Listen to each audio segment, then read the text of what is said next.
Hero আসে, heroine আসে, সবাই আসে যায়, কিন্তু সব সময় থেকে যায়। হিরো আসে হিরো চলে যায়, যেমন শাকিব খানই তার জায়গায় সব সময় থেকে যায়, এরকম কথাই বলেছেন ওপার বাংলার শ্রাবন্তী সাংবাদিকদের সামনে একটা টক শোর মধ্যে।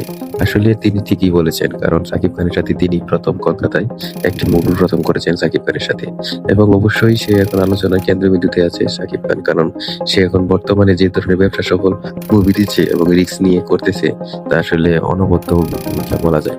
তাই ওপার বাংলার নায়িকারা সবসময় অপেক্ষায় থাকে শাকিব খানের সাথে এখন বর্তমানে মুভি করার জন্য। কেন তো অপেক্ষা করবে না, কেন না বলুন?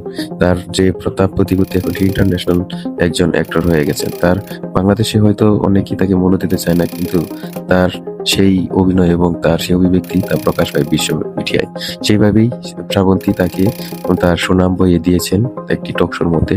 শাকিব খানকে সবসময় সবাই পছন্দ করে ওপার বাংলার, তাই তিনি বলেছেন, এবং তার স্মার্টনেস এবং তার লুকিং সবসময় ভালো লাগে সবার।